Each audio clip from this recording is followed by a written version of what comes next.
Introducing first, fighting out of the blue corner, wearing red, gold, and green. Official weight, 153 pounds. Professional record, 28 victories, including 18 knockouts, with only 1 defeat. Originally from Accra, Ghana, now living and fighting out of Las Vegas, Nevada. Here is the challenger. He's ranked as high as #2 in the world in the junior middleweight division. He is Sir Kofi Jantuah. And his opponent across the ring, fighting out of the red corner, wearing white with silver. His official weight, 152 pounds. His professional record, 20 victories, including 13 knockouts, with only 1 defeat and 1 draw, and he is undefeated in the last 5 years. Originally from Kampala, Uganda, he now fights out of West Palm Beach, Florida, the reigning, defending IBF junior middleweight champion of the world, Kassim the Dream Ouma.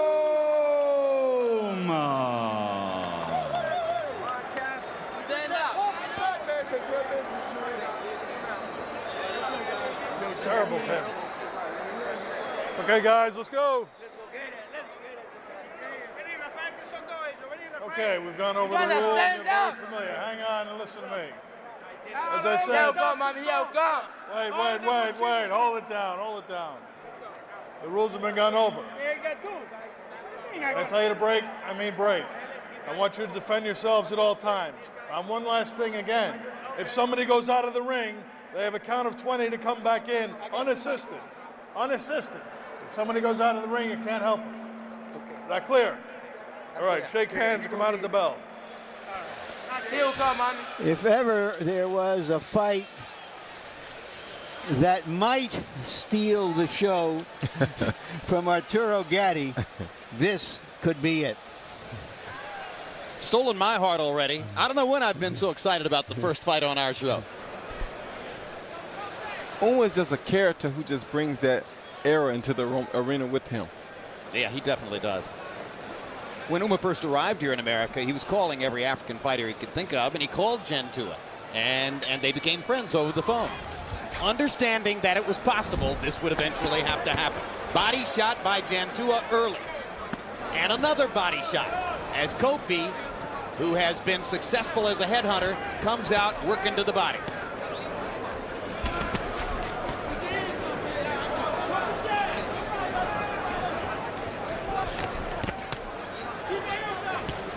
CompuBox has been counting punches for 20 years.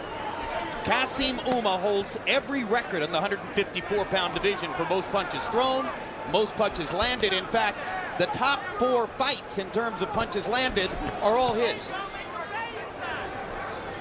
Well, Ouma's already trying to make an adjustment. He's felt the strength of his opponent, and all of a sudden, instead of raining punches, he's using his legs, Roy. Yeah, he's smart. You can't stand still for a guy that punches as hard as Jantuah does.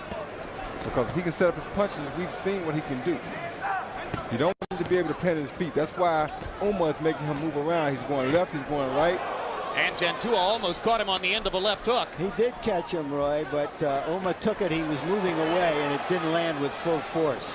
Now Jantuah has him trapped against the ropes and works to the body as he did at the beginning of the round. Obviously, Jantuah feels as though if he goes to the ribcage, he can get Ouma to drop his hands a little bit. Yeah, set something up. And try to wear him down so he doesn't throw so many punches. Straight right hand lands for Jantuah. Ouma backs up.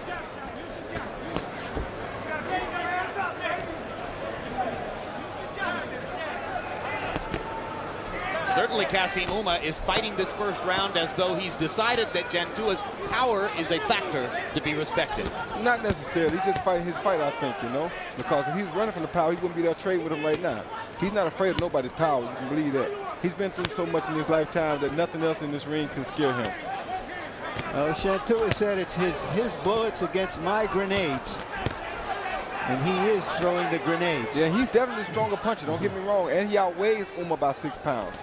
Yeah, he looks like a serious full middleweight, Roy. But now Ouma begins to let his hands go more freely and begins to land punches in combination.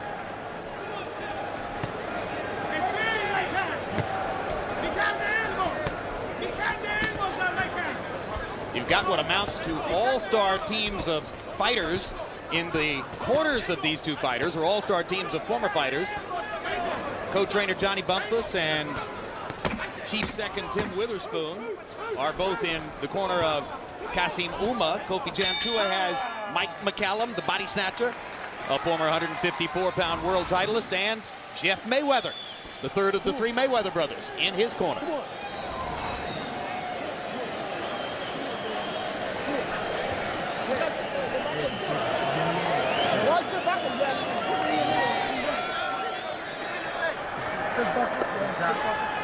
Look, keep your hands up, okay? That's important. All right, champ? Dig to his body. When you jab, dig to his body. Don't stay for him. But you were too close. Put yourself a little way. Half a step, just a half a step. And go over here. Eh? Okay? Breathe deep. Give me some water. Give me the mouthpiece, Rafael.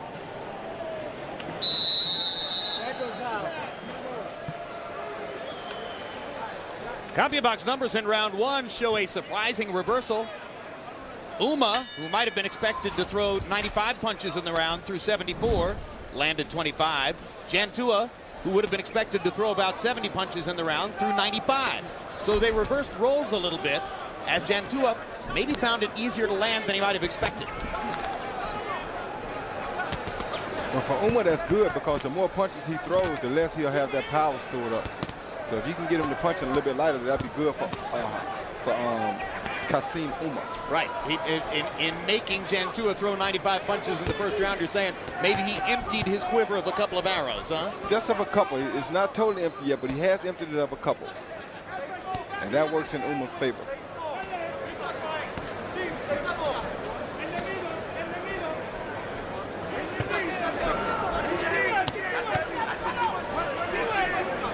Now they go shoulder to shoulder for quite an extended time. Referee Randy Newman, himself a former heavyweight fighter, lets him fight inside. Strong left hook by Jantuah, tries to follow it with a sledgehammer right. Ouma inside of Jantuah, landing with both hands.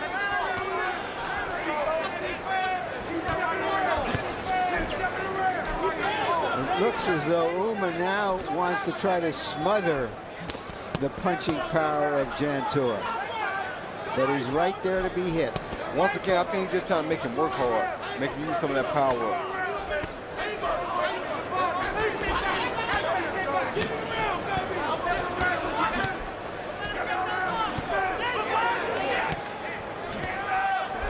Jantuah working the uppercut and knocking Ouma back a couple of steps with a hard right hand uppercut.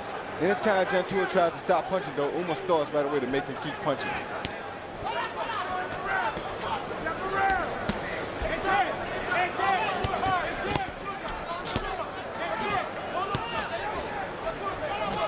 Some of these punches blocked by Ouma's guard, and all of these punches probably being thrown at closer range and more inside than Jantuah ideally wants to be. You heard Miguel Diaz between rounds saying, go back and find your range. And you got to give that credit to Ouma, because he's not allowing him to fight him outside, because he knows he's not the bigger puncher outside. Right, get out of there. Now Jantuah seems to be seeping some blood onto Ouma's shoulder.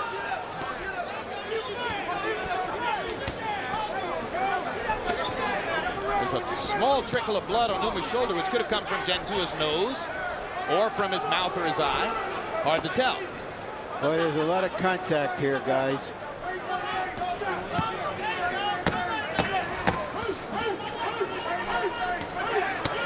Virtually the whole second round was fought in a phone booth to Ouma's favor.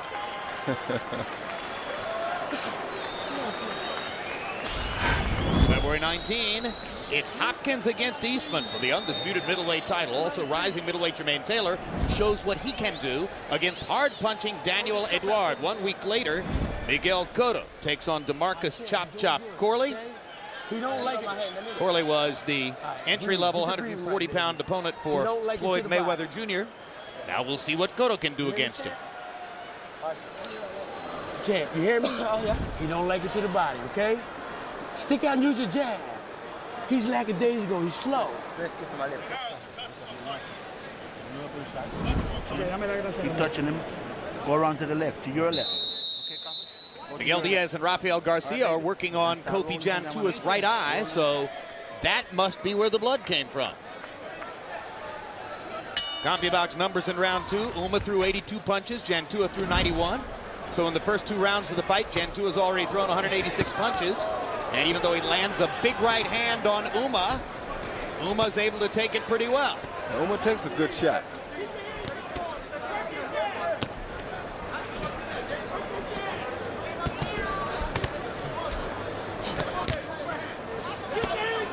Now it becomes clear that Jantuah has a tiny cut, and it appears to be on the right eyelid. So maybe that's something that could work against him as the fight progresses. Right, I'm out.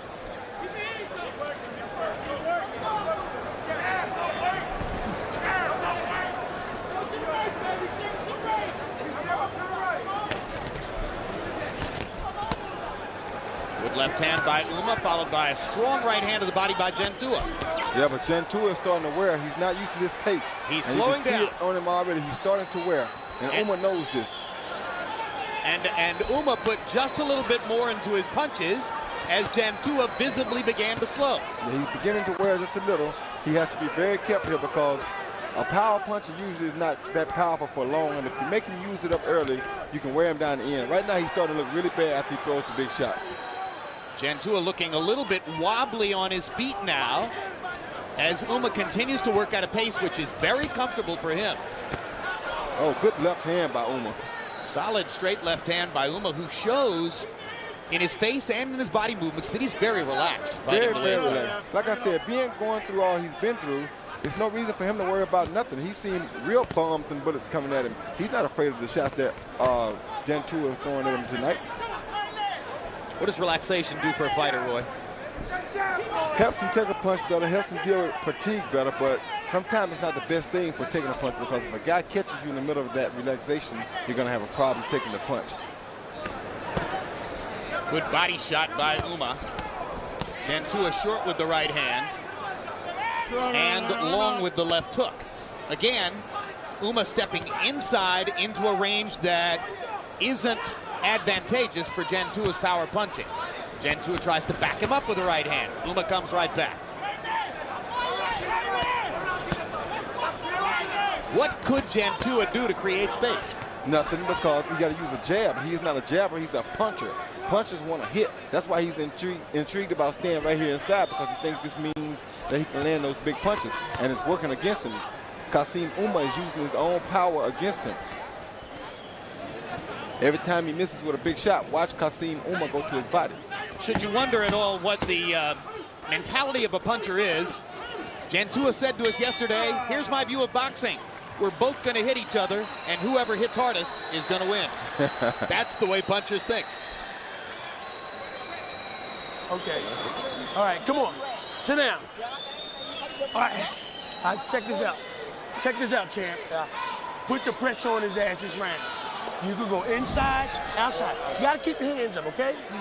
You're doing good, baby. You're doing good. You're getting tired, okay? The head, in the middle of the head. He's getting tired. Keep your hands up. Be very careful, all right? More. Give me the right hand over here. Not just over here, over here. No. Stay in the distance and give me the right hand right here. Okay? Okay. Jab, right hand to the body, left up to the head. Punch him to the body. Right here, man. Relax. Right hand to the body. Right, champ? Okay. Go to your left. All right. Roy, do you think enough emphasis was put on in Jantuah's corner on trying to make him to remember to jab more? I don't think so. What else is discouraging to him that people don't pay attention to is the fact that about 10 seconds before the round starts, Kassim Ouma is up jumping around calling him to come out the corner. You don't need no more rest. I'm not tired. Come on. and it's bothering this guy. Ouma landed more than half his punches in the last round. Harold, how do you have it through 3? Okay, Jim. 2 rounds to 1, 29-28. Kassim Ouma. Jim, I gotta tell you something. Speed kills, and Kassim Ouma is so quick. And in round 2 and around 3, it's the hand speed that's landing the cleaner punches. Kofi Jantuah really looks bothered by both of Kassim Ouma's hands in his face. So on clean punching on the inside, Kassim Ouma 2-1.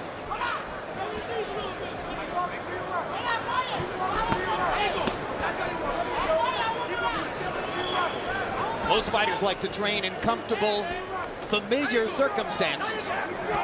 Ouma, ever searching for connection to human beings, loves to go from gym to gym so that he can spar with different guys, see different looks, feel different circumstances. Before a big fight like this one, Ouma might train in as many as 3 different gyms. That's very smart.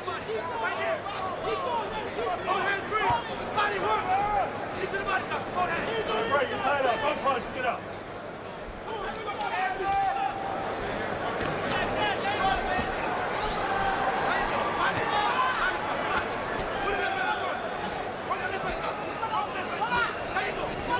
When he first came to America with the idea of trying to fight Oscar De La Hoya for $1 million, Ouma's plan was to take that money back to Uganda to support his entire family.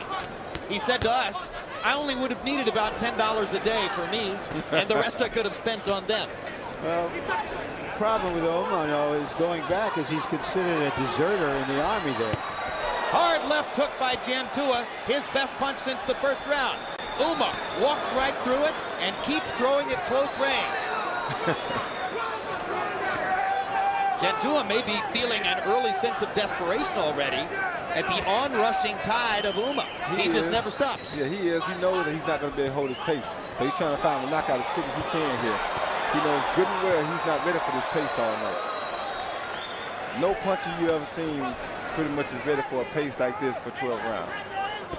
Well, and particularly a guy who's put on 14 or 15 pounds overnight, trying to buttress that power. And he's pretty much a shot fighter right about now.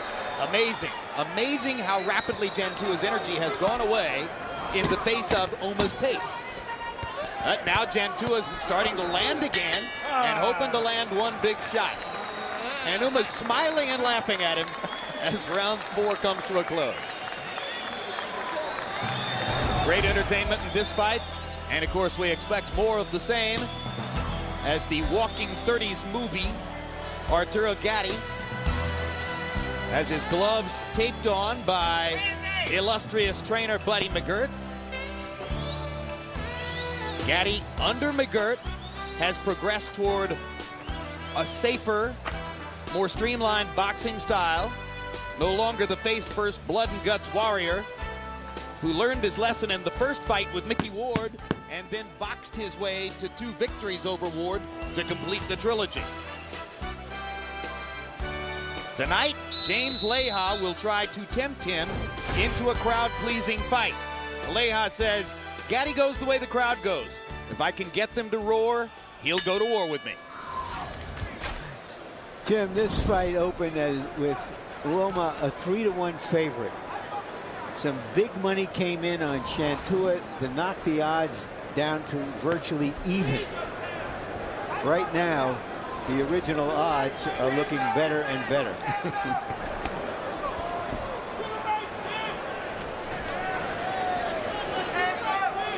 The recognized champion at 154 pounds, of course, is Ronald Winky Wright. Wright, who seems to have completed negotiations and an agreement to fight Felix Trinidad at 160 pounds later this year. Like Ouma, he's a southpaw. If they ever fought, it would be fascinating to see Ouma's all-out offense against Wright's stern defense. Well, they're actually two very similar fighters. They both are very busy. They both keep their hands tucked to the side of their heads. They don't mind taking punches to give punches. They don't mind fighting inside. That could be a phone booth fight. That's what it would be. Yeah, but Trinidad carries the bombs. Hard punch by Jantuah. Jantuah misses over the top with the right hand. Already, it seems, Kofi Jantuah has come to the conclusion he needs to produce a one-punch knockout. No, he just hit Ouma with a clean, hard right on the jaw. Ouma didn't blink. And Larry, I was speaking about Ouma fighting Winky Wright, not Trinidad. Okay. Oh, don't hit him in the back. Don't hit him in the back. My bad. Break it up. Break it up.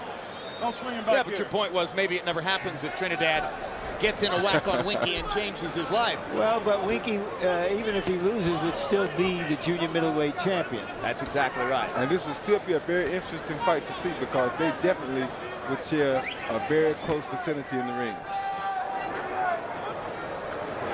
And with De La Hoya and Mosley planning to go back down to welterweight, suddenly that division has emptied out a bit.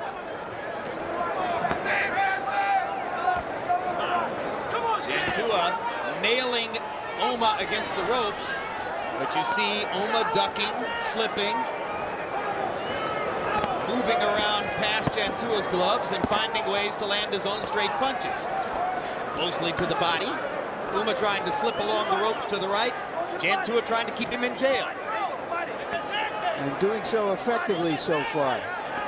If you look at the small uppercuts that Ouma is throwing inside, those punches are really having a bad bearing on Jantuah. He doesn't like to be hit up the middle with those short uppercuts.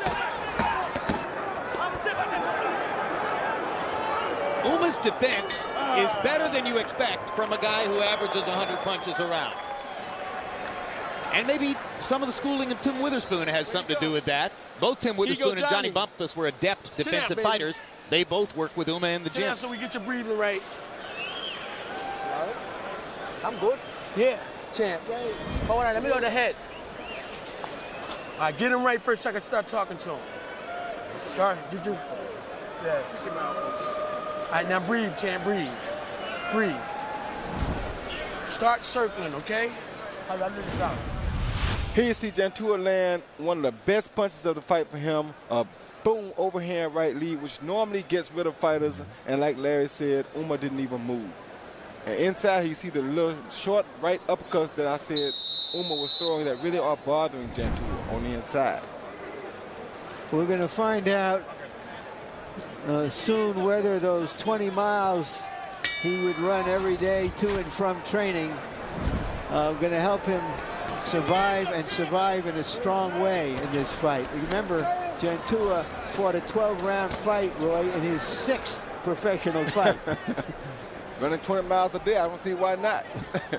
You know, that old saying about Caribbean ball players, how you can't walk off the island, you have to hit your way off the island. Yep. Well, if you come from Africa, you're not going to do it by boxing. You're going to do it by slugging and fighting to get here into this kind of a fight.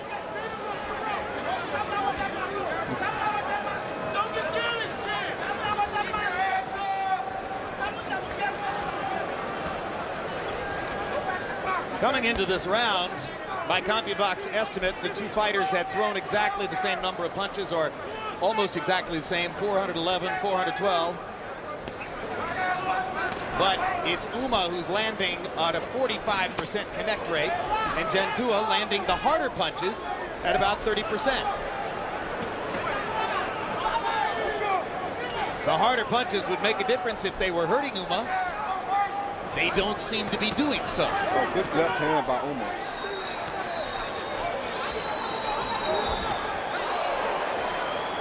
It looks like under all of this pressure that Jantuah is just looking to land some big punches instead of using his boxing. He's just thrown 3 or 4 jabs for the first time in the fight. But he's fighting more like a brawler than a boxer puncher. He's trying to knock Ouma out.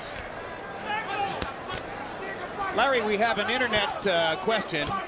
The question coming from the internet for you is, if Winky Wright goes up and beats Felix Trinidad, stays at 160, or for whatever reason fights neither of these guys, could the winner of this fight conceivably wind up fighting comebacking Fernando Vargas, who'll be back on our air in March? Sure, it's possible. We have to find out if Vargas can go through a hard training with his back problems and how he looks, but he's fighting at 160. Jim, he's coming back as a middleweight, not a junior middleweight. Well, there's the answer for the internet questioner. They'd have to go to 160 if that's where Vargas is going to stay. Boy, you think a fighter can come back from a bad back? I think he can. I mean, Benny Pazenza came back from a bad neck. How much worse can it get? Right. It's difficult, don't get me wrong, but I think he can do it. A lot of times it's all about how bad a person wants it. And Fernando's always had a ton of desire, and he's very strong. Yep. Round 6 of a scheduled 12. We're halfway through the fight. Kofi Jantuah hasn't been able to knock out Kassim Ouma, and Ouma believes the second half of the fight belongs to him. Over the years, 38-year-old Jesse James Leija has been there, done that. 4 fights against the magnificent Azuma Nelson. Fights against other top fighters, Gabe Ruelas, Mickey Ward, Costa Tszyu in Australia. So he's seen difficult challenges and is in no way intimidated by fighting Arturo Gatti in front of what amounts to Gatti's home crowd in Atlantic City tonight. In fact, Leija believes that he can use the crowd's affection for Gatti to his advantage. If he can get the crowd to pump Gatti up and motivate him to trade, as has been his habit in past fights.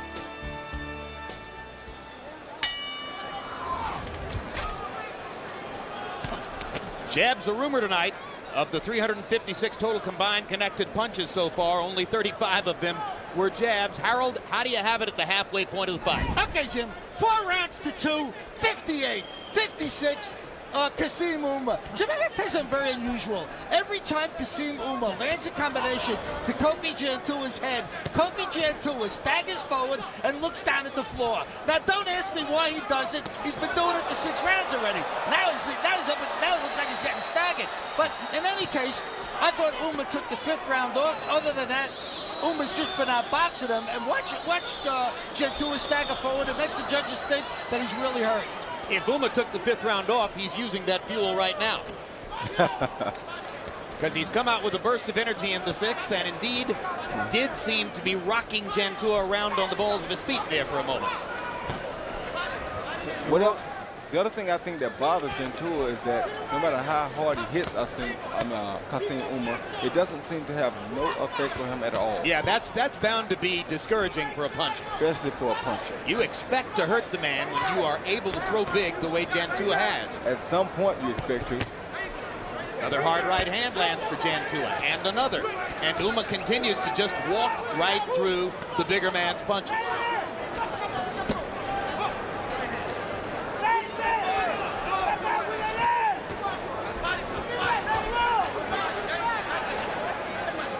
Volume versus power. Volume is winning.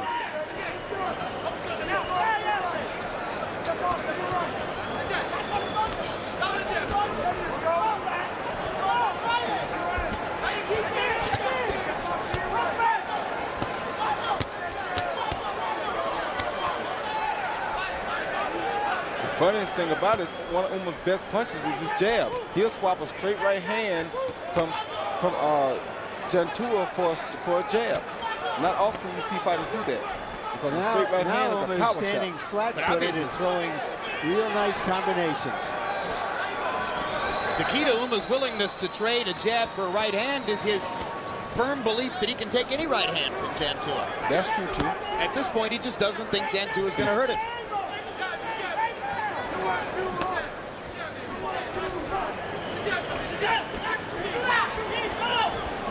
Ouma has supple muscles. Perfect for boxing.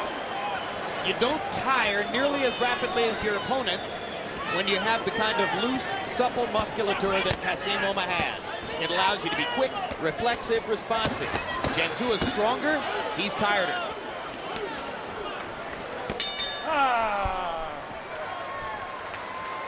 Well, you may wonder about Jantuah's knockout power. Based on what you're seeing here, you may think to yourself, Is it a myth? Let's take a look at the destruction of Marco Antonio Rubio last September that earned Jantuah his ticket into this fight. You'll see Rubio, himself a knockout artist, land the big left hook, and then Jantuah lands his own left hook, and that, 33 seconds into the fight, was the end of that. But obviously, Rubio's beard and Ouma's beard are two different things. Two totally separate things. Come on. You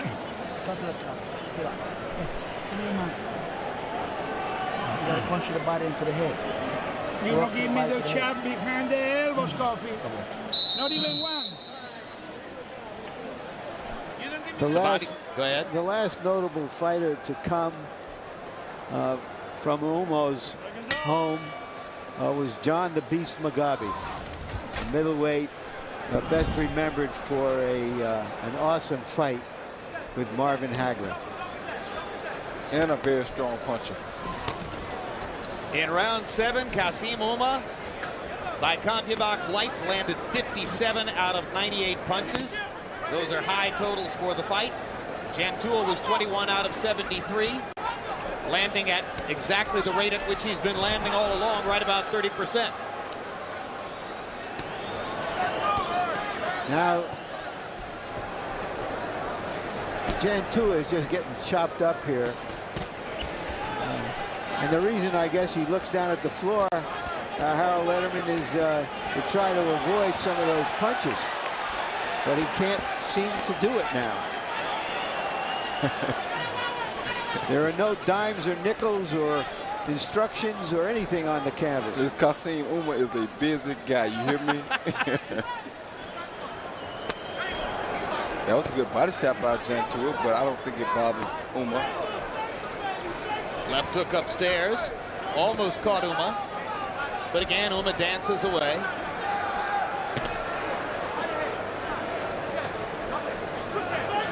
Mike McCallum, one of the premier body punchers of his era back in the 80s, slipped his head between the ropes in Jantuah's corner and suggested softly that Jantuah should go to the body before going to the head, and Kofi's tried it in this round.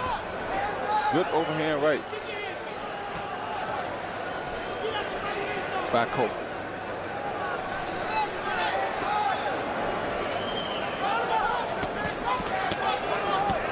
Seven punches in a row, 8, 9 punches in a row by Ouma.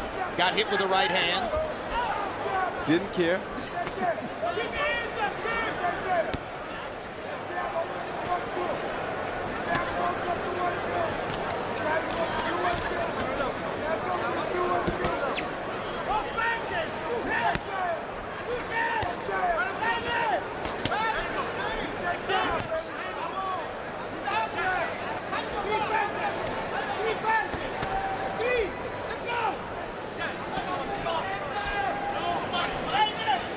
There are 4 rounds remaining in the fight.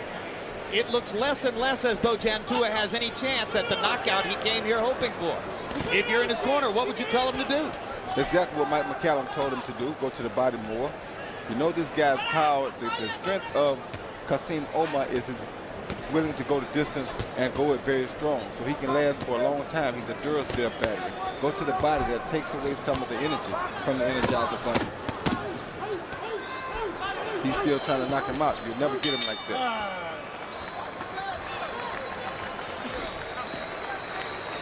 That's right, champ. It won't surprise you to know that Kassim Ouma has shown great stamina in his fights. Listen, like you said, he's dead tired. You gotta keep your hands up, champ, okay? Wednesday night, look at our Inside the NFL Super Bowl special, airing at 10 p.m. Eastern and Pacific time. Bob Costas, Chris Collinsworth, Dan Marino, Chris Carter, picks and analysis from Jacksonville, Florida, the site of Super Bowl 39. And February 19, Bernard Hopkins against Howard Eastman, Jermaine Taylor against Daniel Duarte, then on the 26th, Miguel Cotto, and finally, on Monday, March 28th, the debut of Perfect Upset, the next documentary from HBO Sports, 1985 Villanova-Georgetown NCAA championship game. You know, we've talked about Ouma's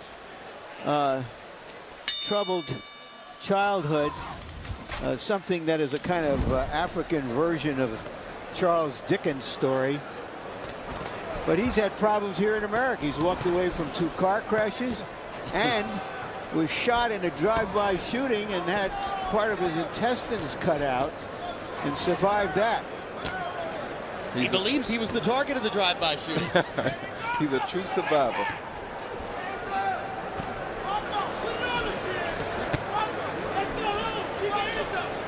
Imagine this. Ouma has 11 brothers and sisters. He was the only member of the family who was kidnapped into the Civil War. The rest of his brothers and sisters continued to live their lives. Some went to college. Ouma didn't see his family for 10 years while he was living on the front lines of face-to-face combat every day. And today he helps to support them and is sending some of his siblings to college. He also wears on the back of his trunks the label of an organization named Oxfam. Oxfam is an international development and relief agency which is currently involved in tsunami relief. A 30-year-old organization which works around the globe, and Ouma wants to make a statement on behalf of them. Let him go, let him go. Couldn't find a nicer guy. Jantuah looking like just trying to survive here, losing his power, was unable to get much attention from Ouma early in the fight with his power. How can he do it now? Looks like a baited bull in a bullfight. You know, weak and bleeding. But the bull has impressed me because I didn't expect him to be around this long with the power shots that he threw and missed with earlier. Oh, You thought he would have run out of gas before now. Well, a little bit worse than he has because he was showing us real fatigue early. The last round, he stood up between rounds, as Larry pointed out. That's true. As early as the 3rd round, Jantuah seemed to be withering under the pace. So those 20 miles may be coming into play now. He still hasn't been able to hurt Kassim Ouma. And if he hasn't hurt him through the first 9 rounds, it's difficult to imagine how he's going to hurt him in 10, 11, and 12. Always got to give a puncher a chance, though. Well, there could be a judge or two who favors the harder shots that Jantuah is landing over the larger volume that Ouma's landing. We've seen that philosophical divide before. Yeah, but Ouma's landing some pretty good power shots himself at times. Like that uppercut right there. Perfect uppercut.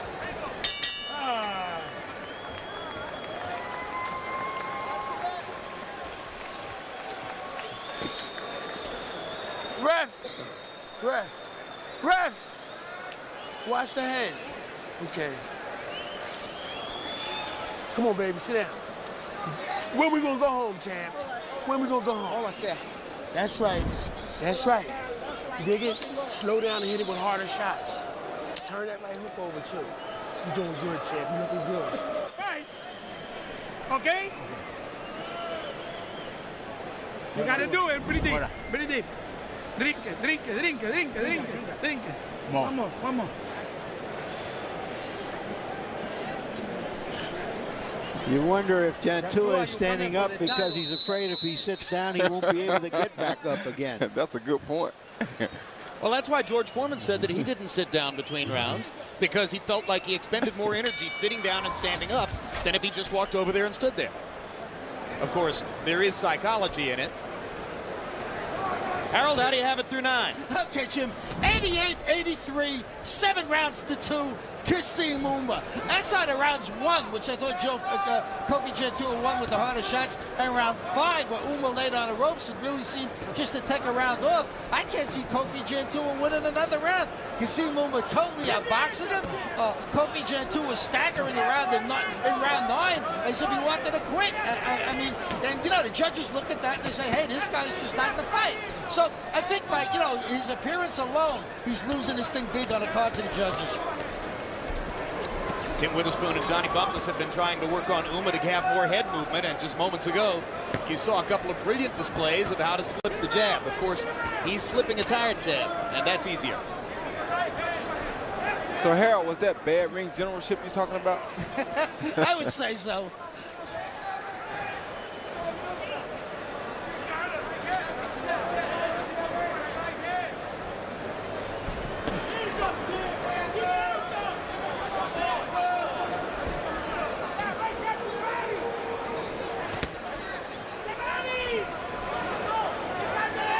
We asked trainer Miguel Diaz why Jantuah is standing up between rounds, and the answer is he just doesn't want to sit.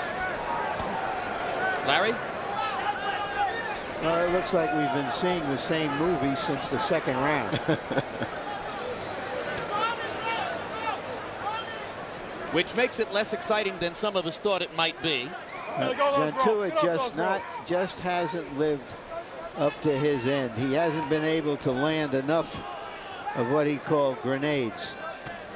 But he still has that power. Yeah, but if power doesn't land, it's no good. It ain't power. It's actually landing some, just not doing any good here. Well, and Jantuah has slowed down to such an extent now that Ouma can see everything coming. So even if Jantuah lands a right hand, when Ouma sees it coming, he's able to roll just a little bit or turn a little bit and diminish the impact, and then come back with 4 or 5 punches of his own. I agree with that to a degree, but I've seen Ouma get caught with some flush shots like that left hook right there that just do not bother him. That's right. Now, that's a good point. It isn't all because he rolls or turns away. Some of them he just takes. He just don't care. But what Ouma has, look at that, is a real athletic sense of when to punch, where to punch, a great intuition in the ring, whether he should throw a short little punch like that, a harder punch, a little punch to the body. He just has a fighter's intuition and fights smart as well as tough. And Jantuah seems to know it. He looks very discouraged as he goes back to his corner after the 10th round. And meanwhile, we are 2 rounds away from getting you ready for Arturo Gatti against James Leija. And here's Gatti hitting the mitts held by Buddy McGirt. What a run McGirt has had in the last couple of years, and Gatti is perhaps his star pupil in terms of demonstrating that he'll listen to the trainer and alter his style according to what McGirt is looking for. McGirt's a guy who doesn't generally ask the fighter to change.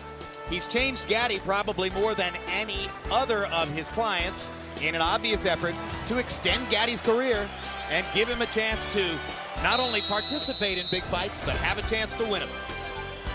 Well, his management has done a great job of helping him to restore him after 1988, when he lost 3 times, twice to Ivan Robinson, and to help him revert to the style that was effective for him early in his career, after he created so much excitement by being a warrior. Roy Jones is discovering that his fans still love him just as much after 2 consecutive losses. Arturo Gatti at one point lost 3 consecutive fights on HBO, and it was clear each time he was more popular than the last. Yeah, because fans realize when you are a real help to the sport. Arturo Gatti has gave this sport some of the best, most thrilling fights you ever could see from any athlete. I mean, fights that are better than movies that could be made, or scenes that could be made up in movies, you know what I mean? So people respect that, and they know a real true fighter and a true champion when they see one.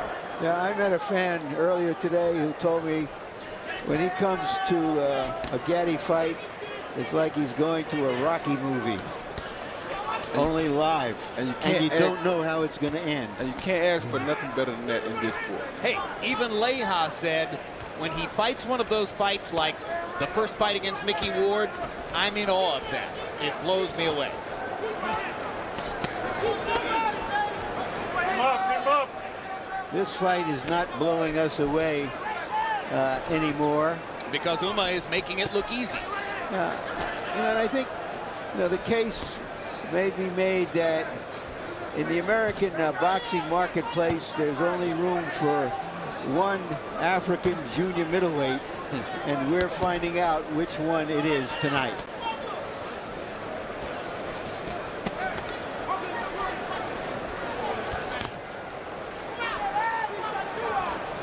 Which, quite frankly, is great for boxing journalists, great for all of us who report on the sport, because we won't find a better story than Kassim Ouma. And you won't find too much of a bigger heart than Kassim Ouma. The only thing that he might be the only guy who has a heart that can match that of Arturo Gatti right here tonight. One big right-hand shot from Jantuah. who had been shaking his head to indicate that Ouma didn't hurt him with the 15 or 20 punches with which he hit him in that last flurry. Ouma's not trying to hurt him. He's just keeping the leather on him.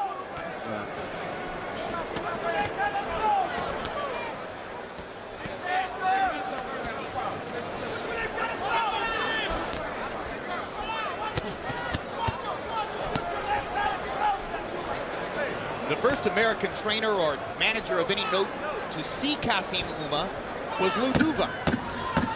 Lou Duva said, I think this kid has something, and sent him to Johnny Bumpus's gym in West Palm Beach.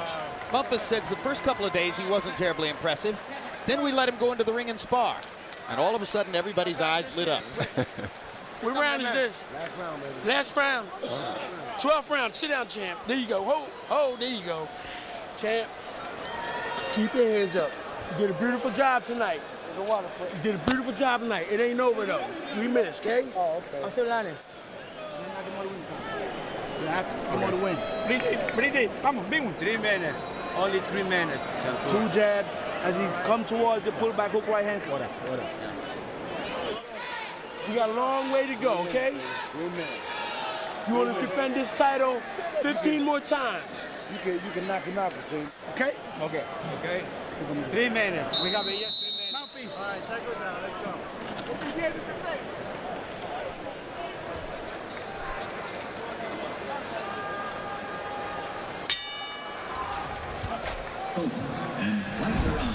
They touch gloves. Jantuah tries to sneak in a good jab. Ouma comes back with a combination. Let's see if round 12 looks any different than its 10 predecessors. Since the first round, which was good and competitive and which Jantuah looked as though he might be doing some damage, it's been mostly Kassim Ouma. Ouma has the versatility to make changes, to gauge the power of Jantuah and find a way to neutralize it, and then do his own work. Definitely has the heart of a killer. The heart of a warrior, I should say.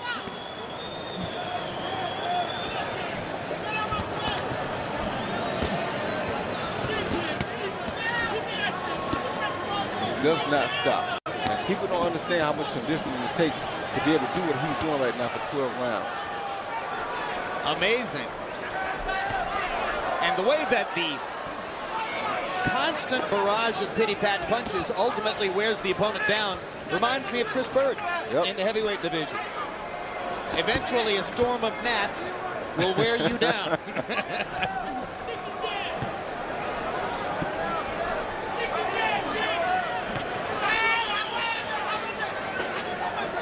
Jantuah lumbering around now, trying to land one big punch. He lands one of his best right hands of the whole fight. Misses wildly trying to follow it up.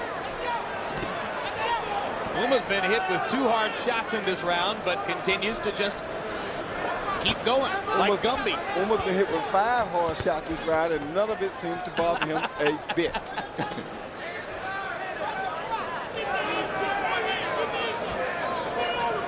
Like having a fly just buzzing around your ear that you can't get rid of, because he doesn't go anywhere. And if you hit him, he doesn't splatter. He bites back, as a matter of fact.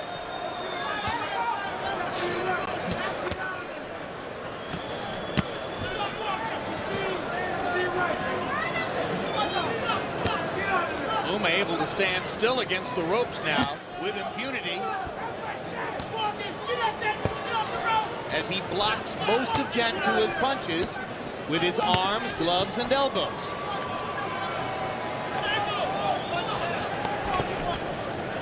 With this fight, Ouma is going to become one of the new faces in boxing, replacing some of the old faces that are fading away. And you can see that in the future, the big fight in this division, depending on the outcome of the Wright and Trinidad fight, could be Ouma and Winky Wright. Like Juan Diaz in the lightweight division, though, he's going to fight a lot of rounds. And he won't mind. Like he said, he's living his childhood out right now. The best mentality he can have being in the ring for as many rounds as he's going to be in there. And unlike Diaz, who's all intensity, Ouma's all relaxed. Loose. It's part of why he takes punches so well. Harold Letterman's final card shows Ouma winning each of the last 7 rounds, en route to winning 10 out of 12. Kassim wanders the ring looking for new friends. Hey, Roy, I'm trying to do a report just like that. Judges tonight, Joe Pasquale. Camera picture shows you that Ouma's over here chatting with Larry and Roy as we look at the judges. Shafiq Rashada. And at the bottom you're seeing a noteworthy fight that we've chosen just to give you a sample of how the judge has scored in the past. Steve Weisfeld of New Jersey. Bird Galata recently. Roy, Jim, it seems to me that as well as he takes a punch, that he could also move into the middleweight division at some time.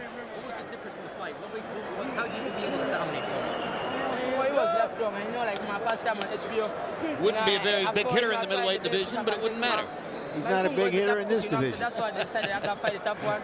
You knock everybody out. He didn't try me. I didn't get no count. Punch him out, you know what I'm saying? That's what kind of boxer I am. You know? Yeah, okay, I didn't take him out, but you know. Did you feel you were too fast for him? Or? Yeah, I'm too fast than him. I'm just slicker than him.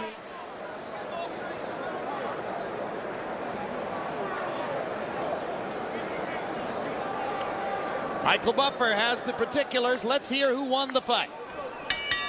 Ladies and gentlemen, we go to the scorecards. Steve Weisfeld scores it 118 to 110. Shafiq Rashada 116 to 112. Joseph Pasquale scores it 117 to 111. All for the winner by unanimous decision, and still IBF Junior Middleweight Champion of the World, Kassim the Dream Ouma.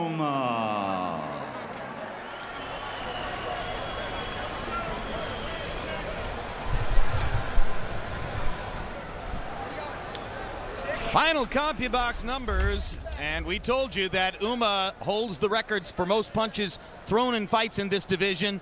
1,088 punches in 12 rounds is more or less an average punch output for Kassim Ouma. It's right in line with what he's done frequently in the past. Landing 502, well, it's just extraordinary. I mean, you don't see fighters who can land more than 40 punches per round very frequently, and that's what Ouma accomplishes. He lands, in this instance, more than 30 power punches per round. We called them power punches because that's the label we apply to anything other than a jab. What they really are in Ouma's case is just a chance to make some contact. And he'll continue to try to make contact in a division rich with talent. Looking down the road toward what, as Larry Merchant said to you, might possibly be the defining fight of the division against Winky Wright, depending on what happens to Wright in his probable assignment against Felix Trinidad at 160 pounds a little bit later on this year. We'll be getting ready very shortly for Arturo Gatti against James Leija, and we'll also have a live conversation with Bernard Hopkins coming up. Right now, let's fill in your calendar with upcoming boxing events.